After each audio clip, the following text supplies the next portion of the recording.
శివుడిని నమ్ముకుంటే కష్టాలు ఎక్కువ అంటారు, నిజమేనా? నాకు ఈ క్వశ్చన్ వచ్చింది. ఈవెన్ దానికి రీసెంట్గా నాకు ఆన్సర్ కూడా దొరికింది.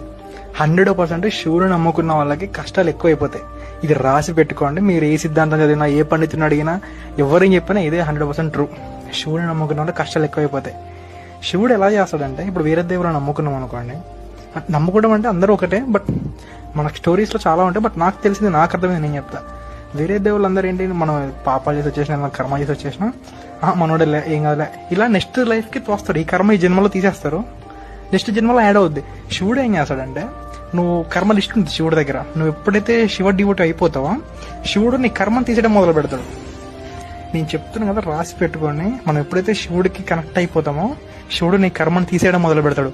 అవి మనం కష్టాలు అనుకుంటూ ఉంటాం. ఆ కర్మ ఎప్పుడైతే కంప్లీట్గా వెళ్ళిపోద్దో, అప్పుడు శివుడు వస్తాడు నీ దగ్గరికి. ఇప్పుడు ముందు అనుకో, నువ్వు శివుడు వెళ్ళిపోతావు. అందుకే శివుడు ముందు రాడు. కష్టాలు పెట్టి పెట్టి అంటే మన కర్మ అనేది క్షయం అయిపోతూ ఉంటది. కర్మ ఎప్పుడైతే జీరో అయిపోద్దో, అప్పుడు ఆట మొదలవుద్ది. ఇవి ఇందుకు జరిగాయా అని మనకి రియలైజ్ అయిపోతాం. సో మోక్షం ఇచ్చేస్తాడు శివుడు. కనిపించడం అంటే ఏంటి? మోక్షం ఇచ్చేస్తాడు. అందుకే శివభక్తులకి చాలా కష్టాలు వచ్చేస్తాయి, చాలా ప్రాబ్లమ్స్ వస్తాయి. నేను ఎందుకు చెప్తున్నా అంటే ప్రాబ్లమ్స్ అని, అవి ప్రాబ్లమ్స్ అని మనం అనుకుంటాం. బట్ మన లైఫ్లలో, లైఫ్ సైకిల్స్లలో, గత జన్మలు కానీ ఎప్పుడైనా చేసిన కర్మలన్నిటికీ అనుభవించాలిగా. అవన్నీ శివుడు ఇప్పుడే నువ్వు అనుభవించడం, నేను ఇస్తాను నీకు ఇవన్నీ.